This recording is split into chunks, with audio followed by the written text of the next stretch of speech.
guys, it's World Cup preview time. This is an in-depth look at the World Cup in Russia 2018. We're all gassed for this tournament. Obviously, it's myself, Devo. We've got Drifty in the house. Man like Double H. Gaz. Self-proclaimed.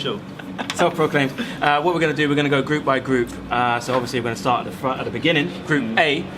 In this group, we have the host, Russia. Who have to go through because it's at home, and Putin is my guy, and I love Putin, he's my guy. So we have the host, Russia. We have Egypt, the hope of Africa. Whoa! Let me get through the teams, man. Let me get through the teams. The audacity, man. Whoa! Saudi Arabia that was ridiculous. and Uruguay. So we'll start at the top. Obviously, Russia, host nation. So we'll start with them. What have I done? The reaction to that was priceless. That was actually priceless. We're going to start with Russia. As you said, big pressure on them as the hosts. What do we think of this Russia squad? I mean, there's not many stars in the squad. No, but for me, I think it's one of those things of where it's all about that opening game. Yeah. They have to win that opening game. And I think the thing about host nations is that it's not about the players that they have. Like the very fact you're going to be playing where everybody, you're playing on your country's home soil, will just raise you up. Like what's it called? America and USA 94. Yeah. America were literally nothing. Yeah. And those guys, they pushed Brazil. I think Brazil only won that game like 1-0. But USA actually, because I think being a home nation just raises the level of everyone. But I think that Zagoyev is the only guy who I know, but I'm not sure whether he'll be in the team. No, I think for me, the star player, and this is solely based on what I saw him do to us in the Europa League, Golovin. He banged that free kick, and then in the second leg, he gave us problems. Problems. He's a very clever player, so for me, he's probably their star man, based off of 2 games. But I couldn't tell you, I mean, if they still have the Berezutsky twins and all of that, then their defence is probably 300 and something years old. On average. Easy. Yeah, easily. So, but is Capello still there, or did he go?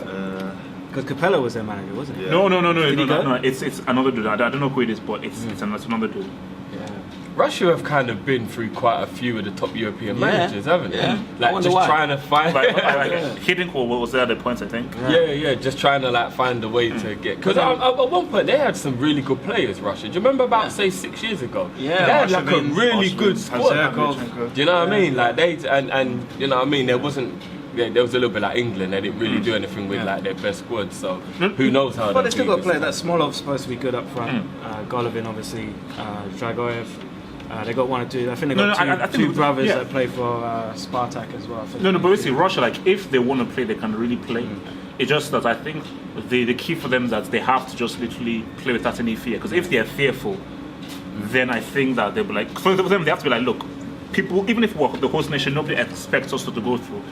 Everybody's really looking at Egypt and Uruguay to go through. Definitely. Yeah. But still, for Russia, just play without any fear and just have fun and just enjoy the occasion. That's the key thing. And to go back on what you said before, there's also the whole thing: host nation, Putin, Russia. You're going for it. They're not going to want to come out in the group stage. That would not look good, and that will not be good for the tournament. That's obviously you need the host nation. You need the host nation. Like in every tournament, whenever the host nation goes out. Yeah, the tournament is still good, but it's sort of, it loses that thing where like... Because no one cares anymore in that country. And then if the country stop caring, they don't put any effort in, or they don't put as much effort in. And then it's natural though. You can imagine if it was in England and we went out in the group stages, everyone probably would stop caring. Do you know what I mean? So... Okay, so let's move on to the next one. They're the team that Russia play in the first game, Saudi Arabia. Now, we're not going to sit here and big team. So you know about players. They got 4 strikers that are amazing, 4 midfielders that are ones to look out for, good defenders. Don't know anything about No. Again, let's not kid ourselves. No Saudi Arabian player is a world-class player or world-known. Nope. But at the same time, they're still here. Yeah. And they still go here. And I think the last time they were here, was it 94? Nothing. Didn't they get beat 8-something in 98? 2002. Yeah. Was it 2002? Yeah, closer. We're closer to those 5 goals. Yeah. So they've not been here for a long time. But I still feel like if Saudi Arabia is similar to Russia, you're literally expected to finish the bottom. Yeah. And when you're such underdogs, you're like, you know what? Let's just have fun. And that is a very dangerous team to play. I think Egypt and Uruguay, who are expected to go through because they've got the world-class players, against Saudi Arabia, they'll feel more of the pressure. Whereas Saudi Arabia can just go there and say, look, man, let's just enjoy. So like, basically qualifying for the World Cup is already huge enough. And if our fans can just give us that extra push, who knows, man? Who knows? But it's like I was saying off camera before. La Liga have, I think it's 9. I thought it was 5. It's 9 Saudi Arabia players. So the Saudi Arabian FA sent them to La Liga in the first division and second division to pick up experience for this World Cup, and they're paying all their wages. So these clubs in Spain have literally got 9 free players. One's at Villarreal, one's at Leganes, one's at Levante. No idea who they are. I don't know if they played any games. It's a very smart move. Dodgy. It's dodgy as hell. But how's it dodgy though? Imagine the Belgian FA said, look, we want to get some experience on these players, so Arsenal can have this player for free, and you can have that player for free. And you're like, what? It's business, man. Look, it's business. And also, it's Saudi Arabia as well. Look, man, we want to give our guys... Basically, it just shows you how seriously people are taking this World Cup, because I think with every year, the World Cup gets much more and more important. And I think that people realize that it's every 4 years. Yeah. It's getting bigger and bigger. Every single time it's been watched by more and more people. So, like, when we go there, let's try and put our best foot forward.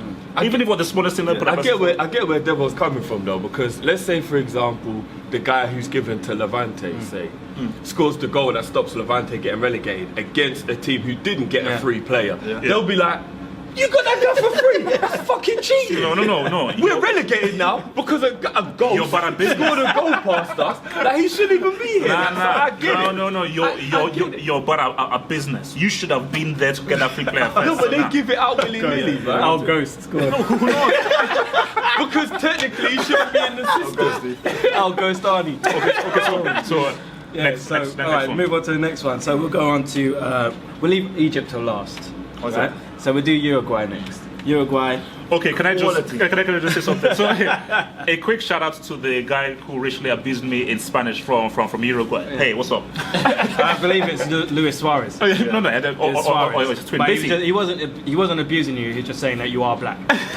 That's what they do in Uruguay. Yeah. Okay, look, basically, I'm gonna rejig what I said in my thing. Before I said Uruguay, I'm not gonna do anything. But at the end of the day, Uruguay are a team where they do what they do, and they're always very defensively strong. I still think they have Tabarez as their manager, who's been the manager for ages. A long time, yeah. And I still feel that even if I feel the cannibal is sort of on the way down, Cavani is Cavani. If Cavani plays well, he is a very good goal scorer, but he can miss an open goal at the same time. That's a massive if, you know. And also they've got that guy from Atletico Madrid, really good at defender. Oh, but Godina and the other guy, Jimenez. So basically defensively strong.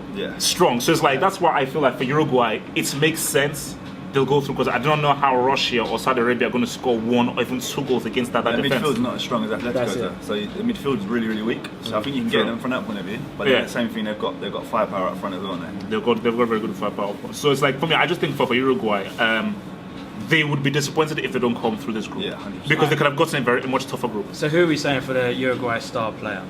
It's got to be Louis. It's got to still be Suarez. Yeah, even though we're slowly on the decline, he's still a world class. I think that's a clean sweep. I think it's common sense. They're going to put most of their eggs on Luis Suarez. Yeah. Even if they don't, he'll just do it.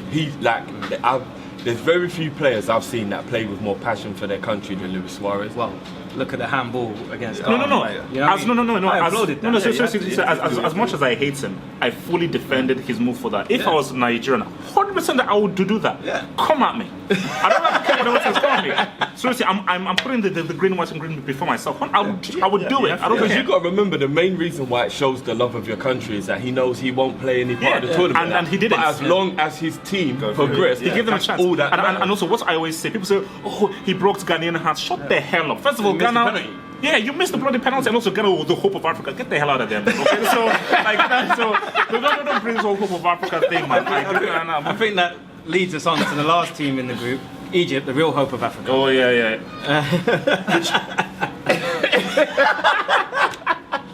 All right, so I think there's only one place to start. Look, we're gonna let you go with this one, Egypt. Look, Egypt, I feel if Salah is injured, they should forfeit. Personally, no, I don't mean to be rude or anything. If without Salah, I don't think they actually make it out of the group. See, without Salah, I'm looking at Russia and Uruguay to make it out of the groups. With Salah, Egypt should make it out of the groups with Uruguay. And I think, look, Egypt still have a very good team. They're technically very good. They play with the ball on the ground.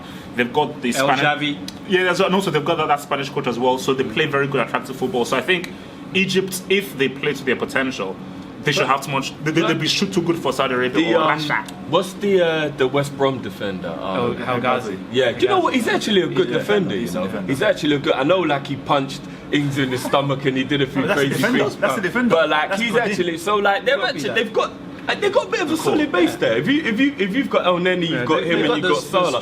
They've got a bit of a good spine there. Double. We look good in the Europa League. I use them on FIFA as well. Yeah. Quality little team on FIFA. I know about their team. Quality little team. I'm gonna be real with you. So, providing that Salah does stay fit, I agree with you. I think there is a lot does hinge on him staying fit. I actually think Russia and Egypt will come out of the group. Not Uruguay? No, I don't. We're gonna get into that about who comes out of the group afterwards. I just want to get everyone's star man for Egypt. I'm gonna go with. I think I'm gonna go with the goalkeeper. I'm gonna go with Mo Salah. Of course, it's got to be.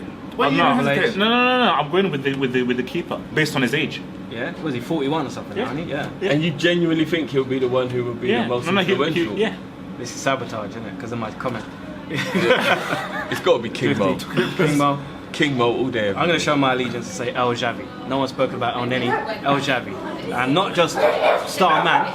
Look at you started. You said El Neni, look at you. Yeah, you tell him. Can't be coming up in your turf, bro. Beef, man. Beef. Tell him. Beef him, bro. Beef him. Bro, that was tense. Yeah, just a little bit of dog beef there. Mo Salah. Okay, so let's just let's round up. So, who's coming out of the group? Top, and who's coming out second? Egypt first, Uruguay second. Yeah, okay. Uruguay top, Egypt second. And shout out to the guy who recently abused me in Spanish. A drifty. Russia top, Egypt second. Russia top. Wow. Whoa, man. Wow. Can you racially abuse him as well? Okay, don't be his skin tone that. Okay, he's from here. For me, I'm gonna say Egypt top and Uruguay second. Egypt top. I don't think Russia will make it out of the group. Wow. No, look. As much as I want it to come out, I don't think they'll make it out. So we'll be dead. Yeah. Do you know what? I apologise to all the Portuguese because I actually love Portugal in general. It's just Ronaldo. I can't stand that guy. You're about to hate me. I can't stand that guy.